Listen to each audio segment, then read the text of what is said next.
उत्तर प्रदेश के मेरठ में पुलिस के सामने ही कांवड़ियों के दो गुट बुरी तरह भिड़ गए। मारपीट हो गई, आपस में भिड़ गए, वो लाठी चल गई। एक गुट के कांवड़ियों ने दूसरे गुट के दो लोगों को बेरहमी से पीट दिया, पुलिस की गाड़ी से खींचकर मारा। पूरा बवाल NH-58 पर मेरठ के दौराला थाना इलाके में हुआ। पुलिस ने जानकारी दी, एक गुट हरिद्वार से कांवड़ लेकर लौट रहा था, दूसरा गुट जल लेने के लिए हरिद्वार की तरफ जा रहा था। हरिद्वार से लौट रहे कांवड़िए हाईवे के किनारे बैठे थे, आराम कर रहे थे, सुस्ता रहे थे। तभी हरिद्वार की तरफ जा रहे गुट की एक बाइक उनसे टकरा गई। इसी के बाद बवाल शुरू हो गया, मारपीट हो गई। सूचना मिलने पर पुलिस की एक टीम पहुंच गई। बाइक पर सवार दोनों कांवड़ियों को बचाने के लिए उन्हें अपनी गाड़ी में बैठा लिया, लेकिन गुस्से में आग बबूला दूसरे गुट के कांवड़ियों ने पुलिस की गाड़ी को घेर लिया और हंगामा कर दिया। उन्होंने उन दोनों को बाहर निकालने की कोशिश की, निकाल नहीं सके तो लाठी से गाड़ी के अंदर ही हमला कर दिया, लात घूंसे बरसा दिए।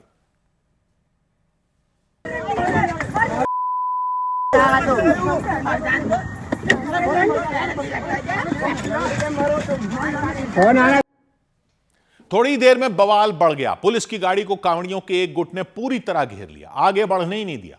पुलिस वालों ने गाड़ी बढ़ाने की कोशिश की तो हमला कर रहे कांवड़िए और ज्यादा भड़क गए।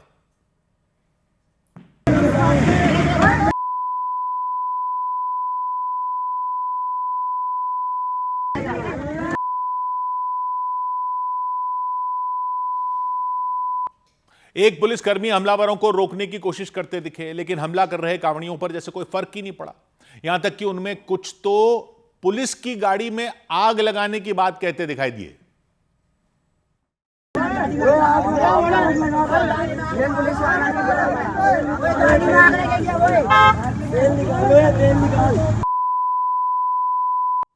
पुलिस वालों ने दोनों कांवड़ियों को बचाने की पूरी कोशिश की, लेकिन कांवड़ियों के दूसरे पक्ष के लोगों के सिर पर मानो खून सवार था। उन्होंने पुलिस की गाड़ी में बैठे एक व्यक्ति का सिर फोड़ दिया।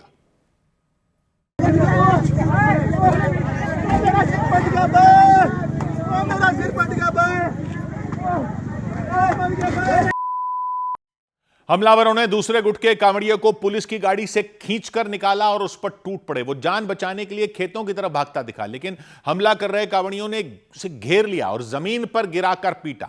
बिना रुके पीटते रहे, बेरहमी से पीटते रहे। बवाल के बाद मारपीट की इस घटना का वीडियो सोशल मीडिया पर इस दावे के साथ डाल दिया कि कांवड़ियों ने पुलिसकर्मी को पीट दिया। इस पर मेरठ के एसपी ने जानकारी दी। जो यह वीडियो है उसमें वो पुलिसकर्मी नहीं है, जबकि सोनू और उसका साथी है।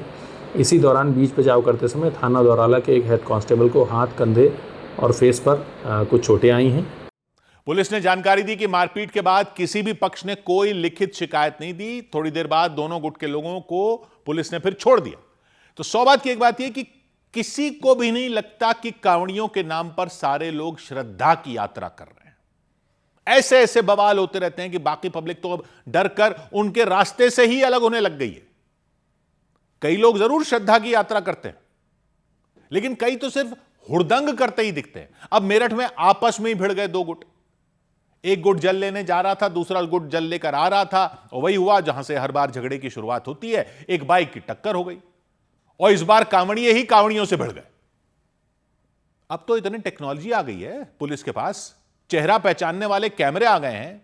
ऐसे ऐसे कैमरे आ गए हैं, चेहरा देखकर आपराधिक रिकॉर्ड वालों से मैच कर लेते हैं। जहां भी हिंसा की आशंका होती है वहां पुलिस ये सब लगाई देती है, तो इन पर भी लगा दो। हुड़दंगियों को अलग क्यों ना कर दिया जाए इस पावन यात्रा से। सौभाग्य की एक बात, उधर बिहार के गया जी में खाद की कमी से नाराज किसानों ने सरकारी गोदाम के बाहर हंगामा और पथराव कर दिया। बिहार के गया जी में खाद न मिलने की वजह से किसानों ने जमकर हंगामा और पथराव किया। वहां बड़ी संख्या में किसान सरकारी खाद गोदाम के बाहर पहुंचे थे, लेकिन उन किसानों ने आरोप लगाया कि घंटों तक लंबी कतार में खड़े रहने के बावजूद उन्हें खाद नहीं मिली, जिसके बाद उनका गुस्सा फूट पड़ा। केंद्र सरकार ने फेसबुक और इंस्टाग्राम की पेरेंट कंपनी मेटा के नियम बनाने वाले अधिकारी को तलब किया। सूत्रों के मुताबिक प्रधानमंत्री नरेंद्र मोदी का वीडियो हटाए जाने के मुद्दे पर उनसे पूछताछ हो सकती है और सरकार मेटा से लिखित माफी के लिए भी कह सकती है। इधर उत्तर प्रदेश के गाजियाबाद में गो हत्या के शक में 3 महिलाओं से मारपीट कर दी गई। चप्पलों से उन्हें मारा गया। वो महिलाएं एक गाय लेकर जा रही थी, तो हिंदू रक्षा दल नाम का एक संगठन आ गया, हिंदूवादी संगठन से जुड़े कुछ लोग तुरंत वहां पहुंच गए। एक महिला कार्यकर्ता भी वहां पहुंच गए। उन्होंने गाय ले जा रही महिलाओं को रोक दिया और आरोप है उनकी कोई बात सुने बिना ही उन्हें मारना शुरू कर दिया। एक के बाद एक कई थप्पड़ जड़ दिए, बिना रुके उन्हें थप्पड़ मारते दिखी। इस दौरान जब एक महिला ने कुछ बोलने की कोशिश की तो उन्होंने उन्हें बोलने तक नहीं दिया, उन्हें जान से मारने की धमकी तक दे दी।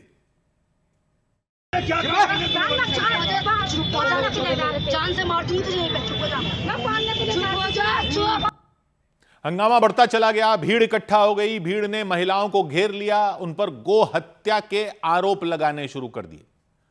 लेकिन वो महिलाएं बार बार सफाई देती रहीं, आरोपों को झूठा बताती रहीं।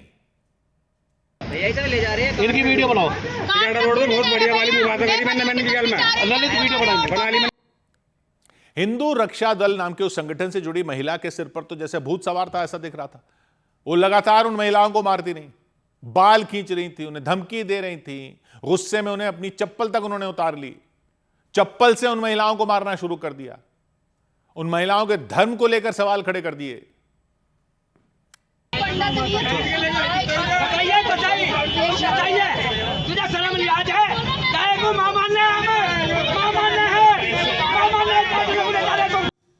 वो महिलाएं बार बार कहती रही वो गाय को अपने घर ले जा रही थी, गो हत्या के लिए नहीं ले जा रही थी। लेकिन वो लोग उनकी कोई भी दलील सुनने को तैयार नहीं थे।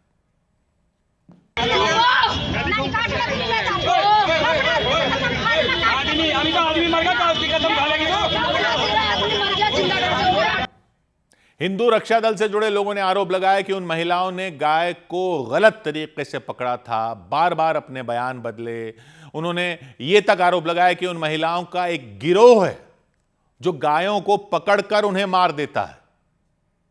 गलत तरीके से गाय माता को पकड़ा है। उसके बाद ये तीनों गलत गलत बयान दे रही हैं। एक कहती है कि मेरा पति जिंदा है, एक कह रही है मर रही है। तीनों की तीनों गाय को काटने के लिए लेके जा रही थी। इनके साथ और भी लोग जुड़े हुए हैं।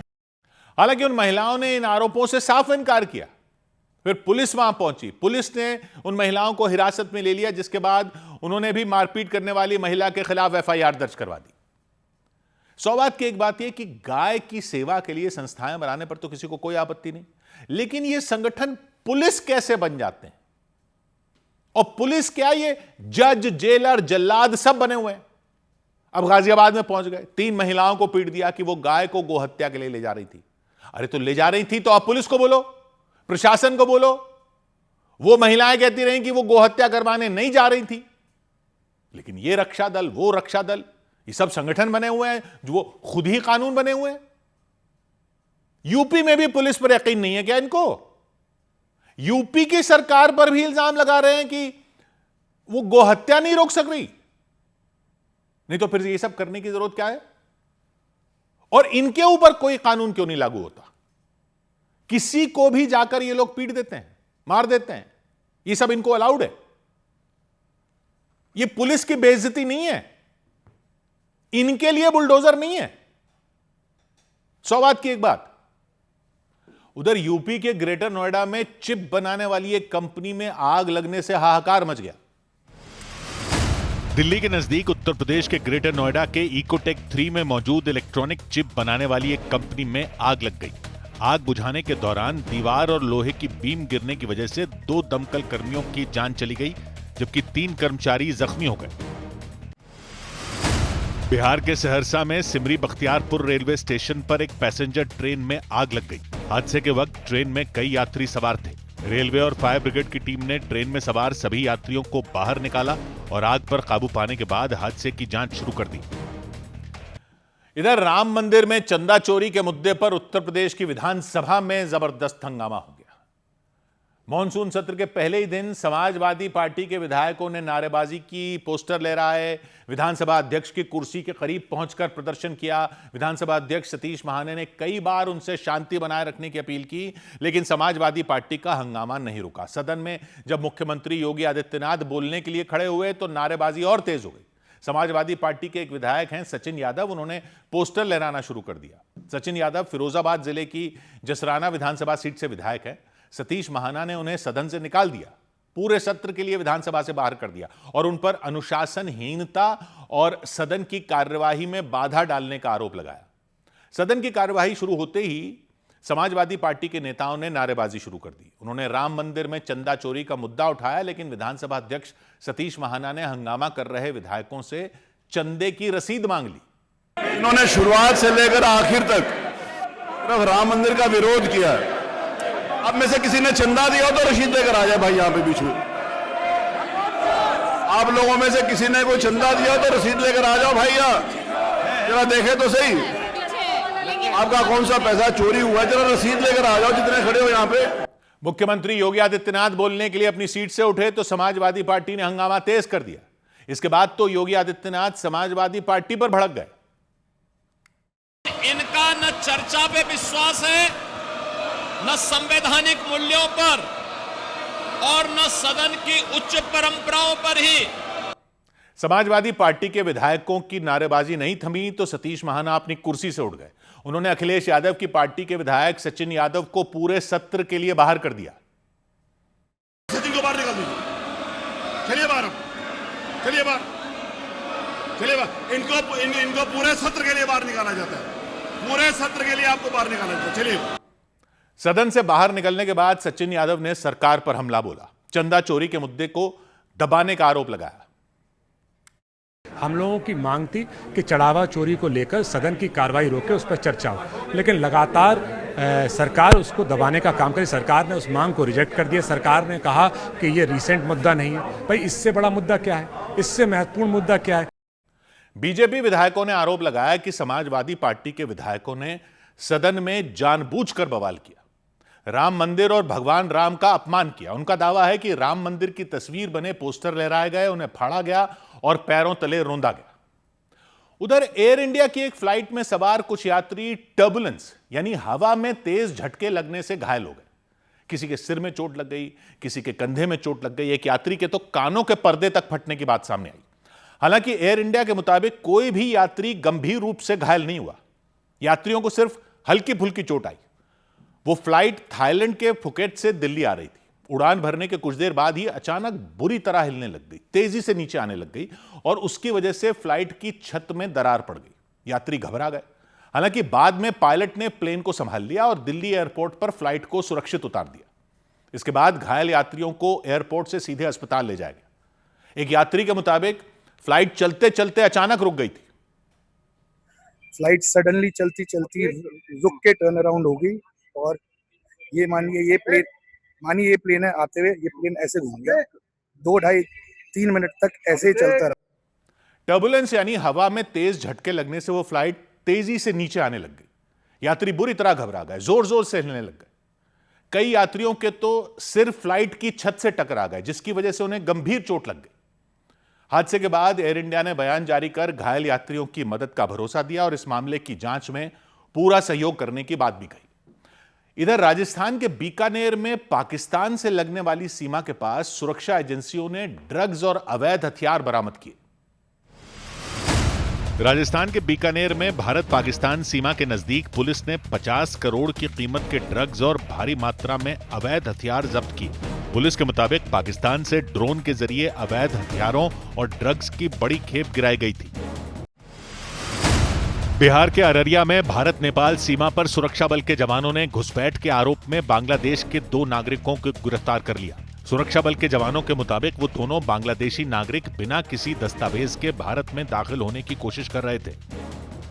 उधर बिहार की राजधानी पटना में पेपर लीक के मुद्दे पर जोरदार प्रदर्शन किया गया। कांग्रेस के छात्र संगठन एनएसयूआई के नेतृत्व में सैकड़ों छात्र वहां पहुंच गए। वो मुख्यमंत्री आवास तक जाना चाहते थे, लेकिन पुलिस ने उन्हें रोक दिया। इसके बाद वो छात्र भड़क गए, हंगामा शुरू कर दिया, पुलिस की बैरिकेडिंग तक उखाड़ डाली। इस पर पुलिस ने सख्ती दिखाई, पानी की बौछार कर दी, प्रदर्शनकारियों को खदेड़ दिया। छात्रों के इस प्रदर्शन में पूर्णिया से सांसद पप्पू यादव भी पहुंचे, उनका साथ दिया। वो छात्र मुख्यमंत्री आवास का घेराव करने जा रहे थे, लेकिन वो जैसे ही पटना के इनकम टैक्स गोलंबर पहुंचे, पुलिस ने उन पर पानी की बौछार कर दी। सड़क पर बैरिकेडिंग कर दी ताकि प्रदर्शन कर रहे लोग सीएम आवास तक पहुंच न पाए।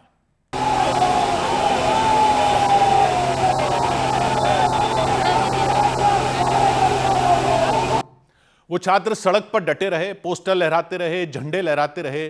पुलिस भी उन पर काफी देर तक पानी बरसाती रही, लेकिन छात्रों पर इसका कोई असर नहीं हुआ। कुछ छात्रों ने तो डांस करना शुरू कर दिया। पानी की बौछार होती रही और वो उसमें झूमते नजर आए। सांसद पप्पू यादव भी छात्रों के समर्थन में उतर आए। उन्होंने चेतावनी दी कि जब तक छात्रों की मांग पूरी नहीं होगी तब तक आंदोलन जारी रहेगा।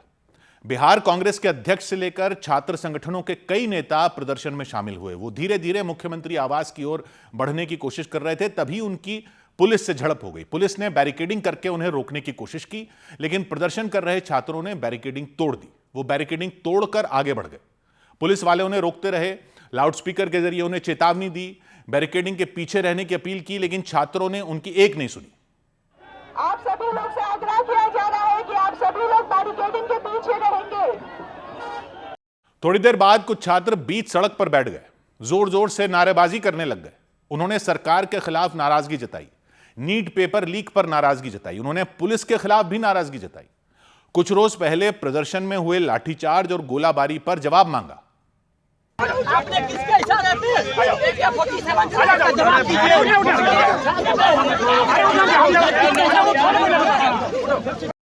पुलिस की टीम उन छात्रों को उठाने में जुट गई, सड़क से हटाने में जुट गई। हंगामा बढ़ने पर पुलिस की एक टीम एक छात्र को उठाकर ले गई।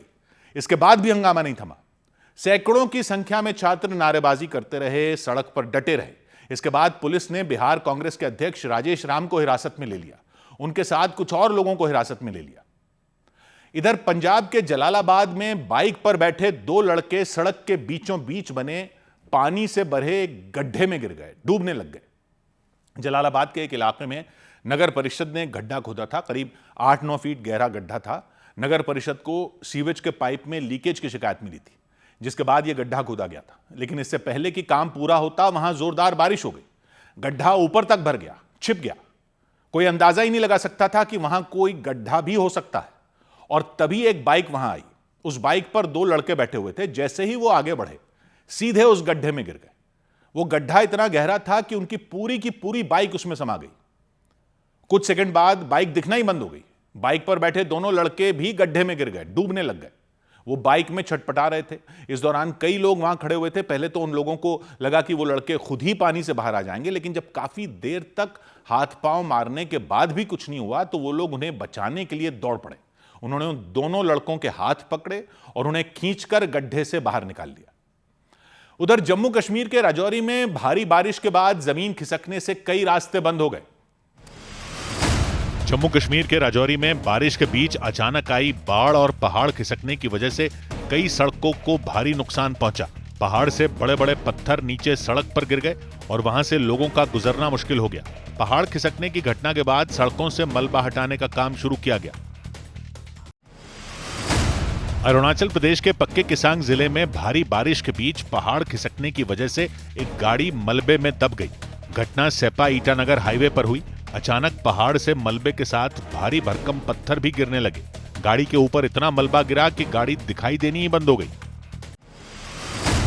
मौसम विभाग ने अगले 2 दिन के लिए दिल्ली, एनसीआर और यूपी समेत 19 राज्यों में भारी बारिश का अलर्ट जारी कर दिया। मौसम विभाग के मुताबिक बारिश के बाद तापमान में 4 से 6 डिग्री सेल्सियस तक गिरावट दर्ज की जा सकती है और उमस भरी गर्मी से राहत मिल सकती है। बिहार के रोहतास में पानी के तेज बहाव में फंसे 3 युवकों को लोगों ने गमछे और दुपट्टे की मदद से खींचकर बाहर निकाला। वहां मौजूद लोगों के मुताबिक वो तीनों युवक फोटो खिंचवाने के लिए पहुंचे थे, लेकिन इसी बीच वो तेज धार में फंस गए। इधर तमिलनाडु विधानसभा में नेता प्रतिपक्ष उदयनिधि स्टालिन की गिरफ्तारी के बाद राज्य के कई शहरों में बवाल हो गया। उनकी पार्टी डीएमके के नेता सड़कों पर उतर आए। पार्टी के सैकड़ों कार्यकर्ता सड़कों पर उतर आए। सत्ताधारी पार्टी टीवीके के खिलाफ प्रदर्शन किया। मुख्यमंत्री विजय के खिलाफ नारे लगाए। उदयनिधि स्टालिन पर आरोप लगा था कि उन्होंने मुख्यमंत्री विजय के खिलाफ विवादास्पद टिप्पणी की थी। यही नहीं, उन पर विजय के अलावा उनके साथ कई फिल्मों में काम कर चुकी एक्टर त्रिशा के खिलाफ भी विवादास्पद बयान देने का आरोप लगा। इसके बाद पुलिस ने केस दर्ज कर उन्हें गिरफ्तार कर लिया। हालांकि बाद में उदयनिधि स्टालिन को कोर्ट से जमानत मिल गई, लेकिन उनकी गिरफ्तारी की खबर मिलते ही डीएमके के नेता भड़क गए।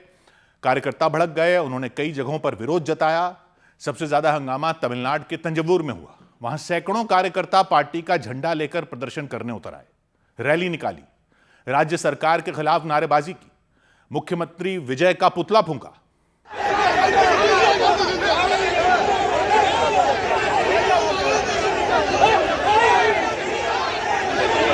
गुस्साए प्रदर्शनकारियों ने सड़क को जाम कर दिया। पुलिस ने जब रोकने की कोशिश की तो वो उससे भी बढ़ गए। खूब धक्का मुक्की हुई। वो लोग प्रदर्शन कर ही रहे थे कि उसी जगह पर टीवी के भी कई कार्यकर्ता पहुंच गए। उन्होंने मुख्यमंत्री पर विवादास्पद टिप्पणी पर आपत्ति जताई, डीएमके का विरोध किया। फिर दोनों ही पार्टियां आमने सामने आ गईं। दोनों तरफ से कार्यकर्ता एक दूसरे पर पत्थर फेंकने लग गए, चप्पलें फेंकने लग गए, एक दूसरे से लड़ने के लिए आगे बढ़ने लगे। पुलिस ने बड़ी मुश्किल से उन्हें रोका।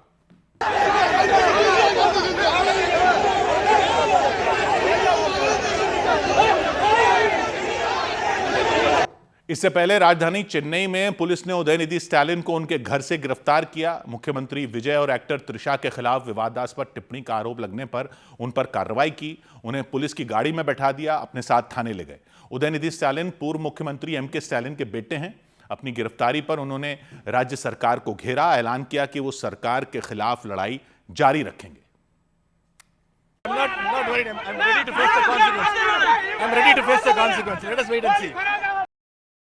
चेन्नई में भी डीएमके के कार्यकर्ताओं ने विरोध मार्च निकाला। इसके अलावा तमिलनाडु के तेनी में भी हंगामा हुआ। उदयनिधि स्टालिन पर हुई कार्रवाई का विरोध करने के लिए डीएमके के कई नेताओं ने गिरफ्तारियां दी। पार्टी नेता और पूर्व मुख्यमंत्री ओ पन्नीरसेल्वम भी प्रदर्शन में शामिल हुए। दूसरे नेताओं के साथ बीच सड़क पर धरने पर बैठ गए। बाद में पुलिस ने उन्हें भी हिरासत में ले लिया। इधर E20 पेट्रोल के विरोध में दिल्ली में प्रधानमंत्री आवास तक मार्च निकाल रहे अरविंद केजरीवाल को पुलिस ने रोक दिया। उनके अलावा आम आदमी पार्टी के दूसरे नेताओं को भी आगे बढ़ने नहीं दिया। इसके बाद वो सभी धरने पर बैठ गए। केंद्र सरकार के खिलाफ नारेबाजी की, आरोप लगाया कि एथेनॉल के मुद्दे पर सरकार अमेरिका के दबाव में है। वहां से एथेनॉल आयात कर सरकार उसे जबरदस्ती सरकार ने भारतीय गाड़ियों में डलवाया, लाखों गाड़ियों को खराब किया, यह आरोप लगाया। E20 पेट्रोल में 20% एथेनॉल मिला होता है। इससे पहले केंद्र सरकार ने दावा किया था E20 पेट्रोल से गाड़ियों को कोई नुकसान नहीं होता, लेकिन आम आदमी पार्टी ने इसे गलत बताया। E20 पर अपना विरोध जताने के लिए अरविंद केजरीवाल ने मार्च निकाला। मार्च में पूर्व उप मुख्यमंत्री मनीष सिसोदिया शामिल हुए, सांसद संजय सिंह शामिल हुए, कई और नेता शामिल हुए। सभी प्रधानमंत्री आवास तक जाने के लिए पार्टी दफ्तर से निकले, लेकिन बीच रास्ते में ही पुलिस ने उन्हें रोक दिया। पूरी तैयारी पुलिस और अर्धसैनिक बलों की है ताकि जो अरविंद केजरीवाल और आम आदमी पार्टी का ये मार्च है इस पॉइंट से आगे ना बढ़ सके। वहां पहले से ही सुरक्षा बल ने घेरा बना रखा था, जवानों को तैनात कर रखा था, बैरिकेड लगा रखे थे ताकि एक भी प्रदर्शनकारी पीएम आवास की तरफ न बढ़ सके। आम आदमी पार्टी के नेता बहुत देर तक वहीं खड़े रहे, इंतजार करते रहे कि उन्हें आगे बढ़ने की मंजूरी मिल जाएगी। पुलिस से कई बार अपील भी की, लेकिन जब बात नहीं बनी तो धरने पर बैठ गए। बीच सड़क पर ही बैठकर प्रदर्शन शुरू कर दिया। अरविंद केजरीवाल ने आरोप लगाया कि अमेरिकी राष्ट्रपति ट्रंप के दबाव में केंद्र सरकार ने अमेरिका से लगातार एथेनॉल खरीदा, एथेनॉल को जबरदस्ती भारत की गाड़ियों पर थोपा। ट्रंप ने दबाव डाला है, ट्रंप के पास इथेनॉल ज्यादा है, वो उसको ट्रंप इस्तेमाल नहीं कर पा रहा, तो अमेरिका के दबाव में अमेरिका से इथेनॉल खरीद के हमारे देश पे E20 थोपा जा रहा है। हमारे देश के लोग बहुत पीड़ित हैं। अरविंद केजरीवाल ने यह दावा भी किया कि E20 पेट्रोल के खिलाफ करीब 2.5 लाख लोगों ने शिकायत दर्ज कराई कि एथेनॉल डालने की वजह से उनकी गाड़ियां खराब हुई, इंजन पर असर पड़ा, उनकी गाड़ी की माइलेज कम हो गई, इसलिए इसे जबरदस्ती न थोपा जाए। आम आदमी पार्टी के मुताबिक वो उन लोगों की शिकायतें प्रधानमंत्री तक पहुंचाना चाहते थे, उन्हें लोगों की चिट्ठियां सौंपना चाहते थे, लेकिन पुलिस ने इसकी इजाजत नहीं दी। इसके बाद उन्होंने उन चिट्ठियों को पुलिस की गाड़ी में रखवा दिया। साथ ही ऐलान किया कि E20 पेट्रोल के खिलाफ उनकी लड़ाई आगे भी जारी रहेगी। उधर पंजाब विधानसभा में E20 पेट्रोल के खिलाफ एक प्रस्ताव पारित किया गया।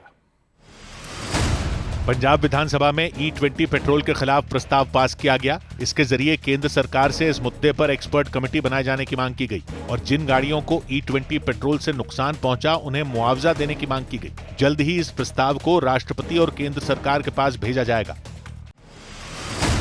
उत्तर प्रदेश के बहराइच में बीजेपी कार्यकर्ताओं ने कांग्रेस सांसद राहुल गांधी, समाजवादी पार्टी के सांसद अवधेश यादव और पप्पू यादव का पुतला फूंका। प्रदर्शनकारियों ने तीनों नेताओं पर सनातन धर्म का अपमान करने का आरोप लगाया और उनके खिलाफ नारेबाजी की। हरियाणा के कांग्रेस सांसदों ने 2030 के कॉमनवेल्थ गेम्स अहमदाबाद की जगह हरियाणा में कराने की मांग की।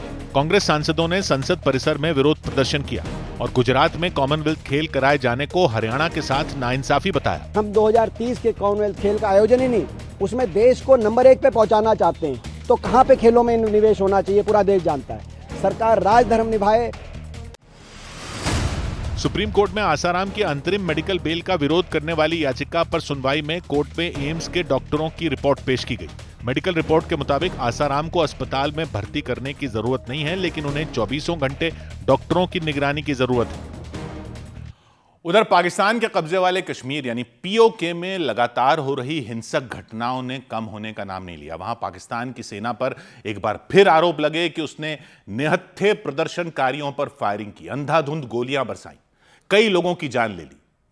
जेएसी यानी जॉइंट अवामी एक्शन कमेटी नाम के संगठन ने बीते कई हफ्तों से पाकिस्तान की सरकार के खिलाफ मोर्चा खोल रखा है। पाकिस्तान के पीओके के कई मुद्दों को लेकर उसके समर्थक लगातार सड़कों पर डटे रहे।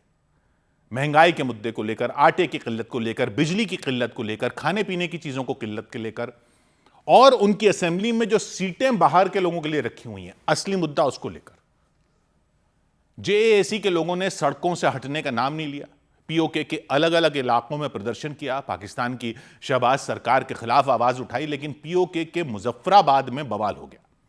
वहां शांति से प्रदर्शन कर रहे लोगों ने आरोप लगाया कि पाकिस्तान के सैनिकों ने उन पर जुल्म ढा दिया, ताबड़तोड़ गोलीबारी कर दी। इसके बाद तो वहां चीख पुकार मच गई, भगदड़ मच गई। ये देखिए लगातार फायरिंग हो रही है, ये देखिए लगातार फायरिंग। ये देखिए लगातार फायरिंग हो रही है इनकी। ये देखिए लगातार यहाँ पे फायरिंग हो रही है। ये मुजफ्फराबाद की आपको हालत बता रहे हो। गोलियों की तड़तड़ाहट से पूरा इलाका दहल उठा। जो लोग प्रदर्शन कर रहे थे वो अपनी जान बचाने की कोशिश में भाग पड़े। जहां जगह मिली उसी तरफ दौड़ लगा दी। इसी बीच एक प्रदर्शनकारी पाकिस्तानी सेना की फायरिंग का शिकार हो गया, उसे गोली लग गई। ये शेर फाइट कर रहे हैं, आप देख सकते हैं। और ये गोलियां लग चुकी है, ये देखें, ये सामने आपके ये गोलियां लग चुकी है। मुजफ्फराबाद के उस इलाके में काफी देर तक गोलीबारी चलती रही। देखकर ऐसा लगा मानो वहां युद्ध छिड़ गया हो। पाकिस्तानी आर्मी के जवान निहत्थे लोगों पर इस तरह गोली चलाते दिखे मानो वो दुश्मन के सैनिक हो, मानो वो उनकी जान ही ले लेंगे। ये देख ले लगातार फायर हो रहे हैं।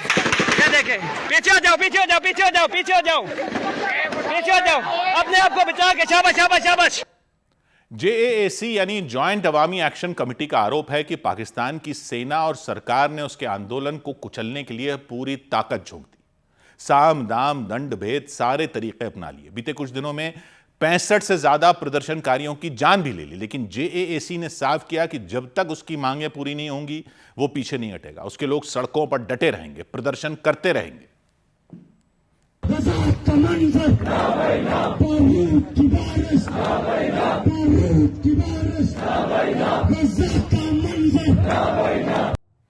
पाकिस्तान की संसद में विपक्ष के जो नेता हैं उनका नाम है महमूद खान। उन्होंने पीओके के हालात पर चिंता जताई। दावा किया कि पाकिस्तान में इतनी भी आजादी नहीं बची कि वहां के लोग पीओके में मारे गए लोगों के लिए आंसू बहा सके। 67 आदमी मरे हैं, अब लोगों को ये इख्तियार भी नहीं देते कि यहाँ जमा हों और अपने शहीदों के लिए रोएं।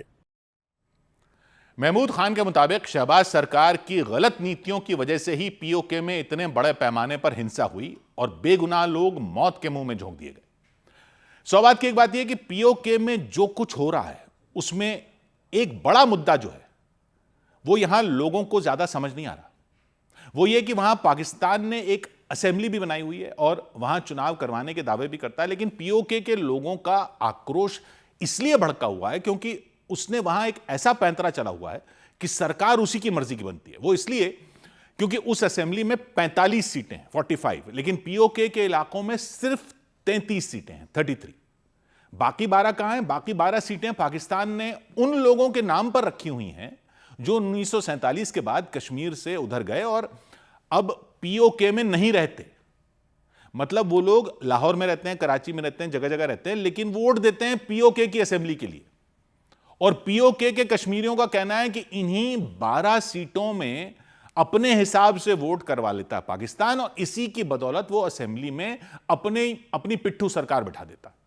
तो ये जो JKAAC है, जम्मू कश्मीर जॉइंट अवामी एक्शन कमेटी, ये इन 12 सीटों को खत्म करने की मांग कर रही है। उसका कहना है कि जो लोग पीओके में रहते ही नहीं, वो पीओके की सरकार बनाने में हिस्सा क्यों लेंगे। ये सीटें पाकिस्तान की बड़ी पार्टियों को मौका देती हैं कि वो बाहर से पीओके की राजनीति में दखल दें और सरकार बनाएं या गिराएं। इससे पीओके के लोकल लोगों की आवाज कमजोर पड़ जाती है। ये 12 सीटें हैं इस पूरे बवाल की जड़, और पाकिस्तान जिस हद तक जाकर इन 12 सीटों को अपने हाथ से जाने नहीं दे रहा, उसी से साफ है कि वो इन 12 सीटों का कैसे इस्तेमाल करता है। 100 बात की एक बात। इस बीच पाकिस्तान ने कतर के टीवी चैनल अल जजीरा के प्रसारण पर रोक लगा दी। पाकिस्तान की सरकार ने कतर के न्यूज चैनल अल जजीरा को पाकिस्तान में बैन कर दिया और पीओके में रिपोर्टिंग करने पर भी रोक लगा दी। पाकिस्तान ने आरोप लगाया कि अल जजीरा ने पीओके में कुछ जगह पर एक तरफा रिपोर्टिंग की और चुनाव की प्रक्रिया को गलत तरीके से दिखाया। अमेरिका के राष्ट्रपति डोनाल्ड ट्रंप ने अमेरिका और ईरान के बीच मध्यस्थता कर रहे देशों की सूची से पाकिस्तान को बाहर कर दिया। ट्रंप के मुताबिक बातचीत की पहल ईरान के कहने पर हो रही है और इसमें सऊदी अरब, UAE और कतर की बड़ी भूमिका है। ट्रंप ने इस दौरान पाकिस्तान का नाम नहीं लिया। We're talking at the request of Iran, backed by Saudi Arabia, backed by UAE, and backed by Qatar in particular. Kaushal Chaudhary gang से जुड़े गैंगस्टर गौरव गाडोली को यूरोप के देश जॉर्जिया से भारत लाया गया। हरियाणा पुलिस के मुताबिक वो जॉर्जिया में बैठकर गैंग चला रहा था। उस पर हत्या की कोशिश और जबरन वसूली समेत कई मामलों में 20 से ज्यादा केस दर्ज हैं। उधर यूरोप के देश स्पेन में घुसपैठ करने वाले सैकड़ों लोगों के सामने खाने पीने का संकट खड़ा हो गया। भूख और प्यास से तड़पने को वो मजबूर हो गए। 4 दिन पहले करीब 60,000 लोग अवैध तरीके से स्पेन के सेउता शहर में घुस गए थे। अफ्रीकी देश मोरक्को से सब कुछ छोड़कर खाली हाथ आए थे और घुसपैठ के पहले दिन से स्पेन ने सख्ती दिखाई। गलत तरीके से आए लोगों को बाहर निकालने का काम जारी रखा, लेकिन 4 दिन बाद भी सेउता में घुसे सभी लोगों को बॉर्डर पार नहीं करवाया जा सका, यानी उन्हें वहां से बाहर नहीं किया जा सका। सैकड़ों की संख्या में ऐसे लोग दिखे जो अपनी जान पर खेलकर मोरक्को से स्पेन में दाखिल हुए थे। हालांकि वहां पहुंचने के बाद भी उन्हें राहत नहीं मिली, न तो खाने के लिए खाना मिला, न पीने के लिए पानी मिला। सेउता के कुछ लोगों ने उनकी मदद की, कार में खाने पीने की चीजें ले आए, लेकिन घुसपैठ करने वाले वो लोग कई दिन से भूखे प्यासे ही रह रहे थे। ऐसे में खाने पीने की उन्होंने चीजें देखी तो वो उन पर टूट पड़े, छीना झपटी शुरू कर दी। कोई पानी की बोतल लेकर भाग गया, कोई खाने का सामान छीनने की कोशिश करता दिखाई दिया। जिसके हाथ जो लगा वो उसे लेकर भाग निकला। स्पेन में घुसपैठ करने वाले उन लोगों ने समंदर के एक किनारे पर डेरा डाल दिया। पकड़े जाने के डर से शहर से वो दूर ही रहे। If you need to water, you can to go in city, but the army is come back in Morocco. We don't need to go back in Morocco again. Spain के सेउता शहर में यह घुसपैठ 4 दिन पहले हुई थी।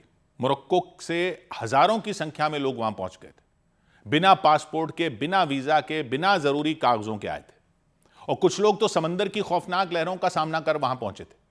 स्पेन की सेना और पुलिस भले ही उन्हें निकालना चाहती हो, लेकिन समंदर किनारे डटे उन लोगों ने जिद पकड़ ली कि कहीं नहीं जाएंगे, चाहे भूख प्यास से जान ही क्यों ना चली जाए। on est là, il n'y a pas trop force pour le moment, mais en tout cas, on ne baisse pas les bras. Mais si on va mourir ici, on va mourir ici, on va mourir. Spain ने साफ किया वो अपनी जमीन पर आए एक भी घुसपैठिए को बर्दाश्त नहीं करेगा। उन सभी को जल्द ही स्पेन के बॉर्डर से बाहर छोड़ दिया जाएगा। इधर अमेरिका के 25 राज्यों ने ट्रंप के टैरिफ वाले फैसले को अदालत में चुनौती दे दी। अमेरिका के 25 राज्यों की सरकारों ने डोनाल्ड ट्रंप प्रशासन के टैरिफ के फैसले के खिलाफ मुकदमा दायर कर दिया। मुकदमा करने वाले सभी राज्यों में विपक्षी डेमोक्रेटिक पार्टी की सरकार है। इन सभी राज्यों ने 60 देशों के सामान पर टैरिफ लगाने के फैसले को चुनौती दी। स्ट्रेट ऑफ हॉर्मूज के मुद्दे पर डोनाल्ड ट्रंप ने ईरान को बड़ी चुनौती दी। उन्होंने साफ किया कि वो ईरान को स्ट्रेट ऑफ हॉर्मूज में किसी भी तरह का कोई टोल नहीं वसूलने देंगे। ट्रंप के मुताबिक हॉर्मूज पूरी तरह से अमेरिका के नियंत्रण में है और अगर वहां कोई टोल वसूलेगा तो अमेरिका ही वसूलेगा।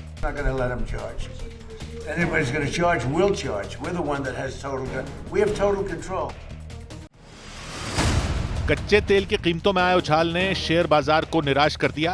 एफएमसीजी, आईटी और बैंकिंग सेक्टर के स्टॉक से भी बाजार को कोई मदद नहीं मिली। कारोबार बंद होने तक सेंसेक्स 210 अंकों की गिरावट के साथ 78,428 पर आ गया और निफ्टी भी 159 अंक नीचे लुढ़ककर 24,614 पर बंद हुआ। उधर यूक्रेन के खरसोन में एक ड्रोन जो हमला हुआ, उसको जिसने भी देखा वो बुरी तरह हिल गया, क्योंकि उस आत्मघाती ड्रोन ने पहले एक आदमी का काफी देर तक पीछा किया। जब वो थक गए तो उनके सिर पर फट पड़ा ड्रोन। यूक्रेन की सेना ने दिल दहला देने वाले इस हमले का वीडियो जारी किया और रूस पर आरोप लगाया कि उसने युद्ध में एक बार फिर बेकसूर लोगों को निशाना बनाया, क्योंकि खरसोन में जिस व्यक्ति पर हमला हुआ वो दुकानदार बताए गए। उनके ऊपर बारूद से लदा ड्रोन गिरा तो जोरदार धमाका हुआ।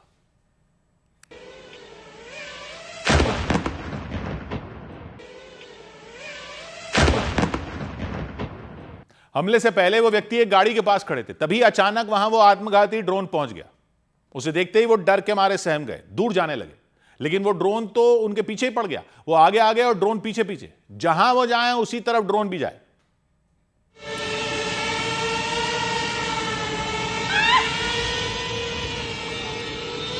उस व्यक्ति ने गाड़ी के पीछे छिपने की कोशिश की, लेकिन ड्रोन ने पीछा नहीं छोड़ा। वो दौड़ने लगे, गाड़ी का चक्कर लगाने लगे, ड्रोन को चकमा देने की कोशिश की, लेकिन वो भी उनके पीछे पीछे गाड़ी का चक्कर लगाने लग गया।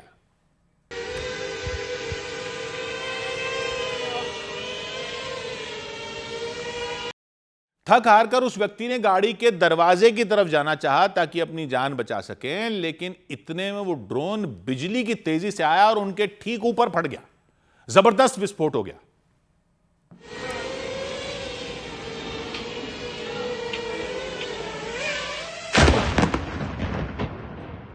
यूक्रेन की सेना ने बताया कि इतने खतरनाक हमले के बाद भी उस व्यक्ति की जान बच गई, लेकिन वो बुरी तरह घायल हो गए। यूक्रेन ने इसे युद्ध अपराध करार दिया और हमले के वीडियो को रूस के खिलाफ सबूत बताया।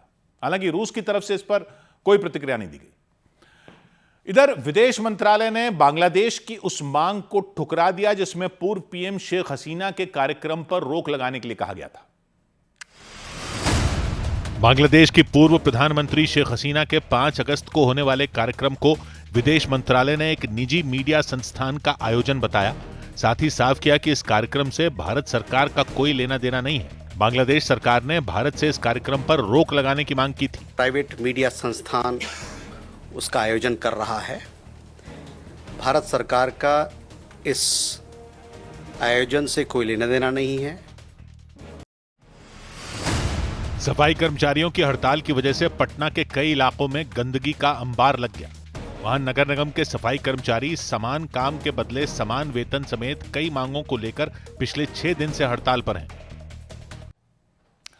सौ बात की एक बात यह कि एफएसएसएआई ने खाने पीने के सामान पर जो डंडा चलाया हुआ है वो तो सब देख ही रहे हैं, लेकिन ये जो शराब पर मुहिम शुरू हुई है उसने तो शराब पीने वालों की आंखें भी खोलनी शुरू कर दी हैं। पब्लिक हैरान तो इस बात पर हो रही है कि उनको विस्की के नाम पर जो अब तक पिलाया जा रहा था वो विस्की थी ही नहीं। भारत में ज्यादातर ब्रांड की विस्की और रम वगैरह विस्की और रम होती ही नहीं, बस उस नाम से बेच दी जाती है और सालों साल से ये चला रहा था। लेकिन अब जाकर एफएसएसएआई ने डंडा चलाया है कि ये सब नहीं चल सकता। जिस भी शराब पीने वाले को पता चल रहा है वो सोच रहा है कि वो इतने साल तक ये क्या पिए जा रहा था। तो हुआ क्या है कि वो समझने की जरूरत है। भारत सरकार की संस्था है एफएसएसएआई, ये तो शायद आप जानते हैं, खाने पीने की चीजों की क्वालिटी वगैरह के मानक यहां से तय होते हैं। अब इसने कई मशहूर विस्की और रम के ब्रांड पर सख्ती दिखाई है। सख्ती छोड़िए, कई ब्रांड की बोतलों की तो बिक्री पर ही रोक लगा दी है। Royal challenge, antiquity blue, back Piper, old monk के कुछ वेरिएंट, मैकडॉवेल्स रम के भी कुछ वेरिएंट, उनकी कुछ फैक्ट्रियों में बनी बोतलों की बिक्री पर रोक लगा दी। क्यों? क्योंकि ये रम और विस्की के नाम से बेची जा रही हैं, लेकिन हैं ये सब स्पिरिट। आप अगर सोच रहे हो कि स्पिरिट तो बिना रंग के साफ दिखने वाली होती है, जी ये सब वही हैं। इनमें रंग और फ्लेवर मिलाकर इनको विस्की या रम बोलकर बेच दिया जाता है। एफएसएसएआई का कहना है कि इनके अंदर आर्टिफिशियल या नेचर आइडेंटिकल फ्लेवर मिलाए गए थे। मतलब स्पिरिट में विस्की वाला फ्लेवर या रम वाला फ्लेवर डाल दिया ताकि स्वाद विस्की का हो जाए या रम जैसा हो जाए, वो ये सब वैसे स्पिरिट है। सीधा वो साफ दिखने वाला अल्कोहल है। असली जो विस्की होती है वो तो अनाज से तैयार होती है और दूसरी चीजों से तैयार होती है, फिर डिस्टिलेशन करके लकड़ी के बैरल में भरकर उसको सालों तक रखा जाता है। तो जो लकड़ी का बैरल होता है, लकड़ी का जो ड्रम होता है, उसका रंग आ जाता है, उसमें उसका फ्लेवर आ जाता है विस्की में। लेकिन भारत में क्या कर रहे थे इतने साल से कि स्पिरिट में रंग डालकर सीधा विस्की के नाम पर बेच रहे थे। दुनिया में कहीं भी ऐसे नहीं बनाई जाती, कहीं भी ऐसी बनाए हुए अल्कोहल को विस्की या रम कहना अलाउड नहीं है, इसलिए वो भारत से एक्सपोर्ट भी नहीं होती है। लेकिन भारत में इसके नियम सख्त है नहीं। अब एफएसएसएआई ने इन सब भारतीय विस्कियों और रम को सब स्टैंडर्ड बताया और कहा है कि अगर फ्लेवर मिलाकर विस्की बना रहे हो तो लेबल पर साफ साफ लिखना होगा कि ये विस्की फ्लेवर्ड स्पिरिट है, विस्की नहीं है, विस्की फ्लेवर्ड स्पिरिट है या रम फ्लेवर्ड स्पिरिट है। सीधा विस्की या रम नहीं लिख सकते इनको। कंपनियां कह रही हैं तो सालों से चल रहा है भारत में और यहां के कानून के मुताबिक ही है, इसलिए कई ने कोर्ट का रुख कर लिया, कई कंपनियां कोर्ट में चली गई हैं। ऐसा नहीं कि सारी भारतीय विस्की या रम ऐसी बनती हैं, भारत में अब असली विस्की भी बन रही है। अमृत जैसी कंपनियों ने 2004 के आसपास सिंगल मॉल्ट शुरू की, जो 100% मॉल्टेड जौ से डिस्टिल की जाती है और लकड़ी के बैरल में सालों तक रखी जाती है, तब जाकर तैयार होती है। तो ऐसी विस्कियां इंडिया में भी बन रही हैं। फिर पॉल जॉन ब्रांड की विस्की आई, इंद्री आई, रामपुर आई, गुडावन जैसी कई ब्रांड आ चुके हैं जिनको दुनिया भर में विस्की माना जाता है, वो उसी तरीके से बन रहे हैं। लेकिन ये सब हाल के सालों में आई हैं। पहले के जो मशहूर ब्रांड हैं भारत के विस्की के, वो दुनिया में एक्सपोर्ट ही नहीं हो सकते क्योंकि बाकी देश उनको विस्की मानते नहीं है, वो स्पिरिट है सिर्फ, बस भारत में वो बेची जा रही है। अब ये जो सख्ती हुई है तो लोगों को पता चल रहा है कि वो सालों साल से जो पी रहे थे वो असल में ज्यादातर सिर्फ न्यूट्रल स्पिरिट थी। न्यूट्रल स्पिरिट मतलब गन्ने से जब चीनी बना लेते हैं तो जो बचता है मोलासिस, उससे जो सादा अल्कोहल बनता है वो होती है स्पिरिट। कोई रंग नहीं होता, कोई स्वाद नहीं होता उसमें ये कंपनियां थोड़ी सी मॉल्ट या ग्रेन विस्की मिला देती थोड़ी सी, और कैरामेल कलर डालकर भूरा रंग कर देते और फिर फ्लेवर मिलाकर विस्की जैसा स्वाद पैदा कर देते हैं। विस्की का फ्लेवर डाल दिया, लोग सोचते हैं वो असली विस्की पी रहे हैं, असल में वो रंग और खुशबू वाली स्पिरिट पी रहे हैं। अब जाकर लोगों को पता चल रहा है कि जो वो इतने साल से पी रहे थे उसको दुनिया में विस्की माना ही नहीं जाता। लोग हैरान होते थे जब विदेश जाते थे कि वहां पर भारत के नए ब्रांड की विस्की जैसे अमृत मिल रही है, इंद्री मिल रही है, वो सब तो खूब बिक रही हैं, हमारे पुराने ब्रांड क्यों नहीं दिखाई देते? इसलिए नहीं दिखाई देते क्योंकि वो विस्की है ही नहीं, वो लोग वहां लेते नहीं उसको। भारत में अंग्रेजों के राज के टाइम से ये सस्ती वाली स्पिरिट को विस्की बताकर बेचा जाने लगा था और तब से चल रहा है। अंग्रेजों ने देखा कि यहां गन्ने की पैदावार ज्यादा है, मोलासिस सस्ता पड़ता है, उससे न्यूट्रल अल्कोहल बनाकर उन्होंने उसमें फ्लेवर और रंग मिलाया, उसी को विस्की बता दिया, उसी को रम बना दिया, उसी को ब्रांडी बना दिया। कोई भी रंग डाल दो, विस्की बना दो, रम बना दो, ब्रांडी बना दो, सब एक है, सिर्फ स्पिरिट है सब जो भारत में। भारत में ये सब अलग अलग रंग डालकर अलग अलग नाम से बेच दी गई। अब कुछ लोग ये जरूर कह रहे हैं कि इतने साल से ये सब चल रहा था, तो क्या अब ये जो एक्शन हो रहा है यूके के साथ जो ट्रेड का समझौता हुआ उसके दबाव में तो नहीं हो रहा ये एक्शन? क्योंकि वहां की कंपनियां आएंगी, स्कॉच विस्की आएंगी, उनकी विस्की का मुकाबला किसी ऐसी चीज से ना हो जिसको वो विस्की मानते ही नहीं, इसलिए तो नहीं हो रहा। अब वो तो बिना किसी ठोस आधार के कह नहीं सकते कि ये क्यों हो रहा है, लेकिन एफएसएसएआई की ये जो कार्रवाई हो रही है ये मौजूदा 2018 के नियमों के तहत फ्लेवर और लेबलिंग के उल्लंघन पर आधारित है कि लेबल गलत है। भाई एफएसएसएआई कह रहा है ये लेबल गलत है, इसको विस्की का लेबल नहीं लगा सकते, रम का लेबल नहीं लगा सकते। लैब टेस्ट और जांच के बाद ये कार्रवाई की गई। एफएसएसएआई का यह तर्क है कि यह शराब पीने वालों को सही जानकारी देने और खाद्य सुरक्षा नियमों को लागू करने की कोशिश है। तो अब तक जिसको भारत में लोग विस्की बोल रहे थे उसको विस्की फ्लेवर्ड स्पिरिट के नाम से पिएंगे लोग या नहीं? स्पिरिट नाम सुनते ही स्पिरिट ही डाउन हो जाती है लोगों की। ऐसा लगता है जैसे इंजन में कोई ईंधन डाल रहा हूं। यानी अब तक जिसको विस्की समझते रहे वो विस्की नहीं, जिसको रम समझते रहे वो रम नहीं। गम में पीने वालों को तो इससे बड़ा कोई गम नहीं। 100 बात की बात। इधर वैष्णो देवी मंदिर में नकली चांदी चढ़ाने के मामले में जम्मू की सीजीएम कोर्ट ने पुलिस से जांच रिपोर्ट मांग ली। वैष्णो देवी मंदिर में 550 करोड़ रुपए की नकली चांदी चढ़ाने के मामले में जम्मू की सीजीएम कोर्ट ने पुलिस को जांच रिपोर्ट पेश करने के आदेश दिए। इसके साथ ही सबूतों को सुरक्षित रखने के निर्देश दिए। महाराष्ट्र के कोल्हापुर में पद्मश्री से सम्मानित रह चुके कांग्रेस नेता डॉक्टर DY पाटिल का निधन हो गया। वो लंबे वक्त से बीमार थे। उन्होंने बिहार, त्रिपुरा और पश्चिम बंगाल के राज्यपाल के रूप में भी अपनी सेवाएं दी थी।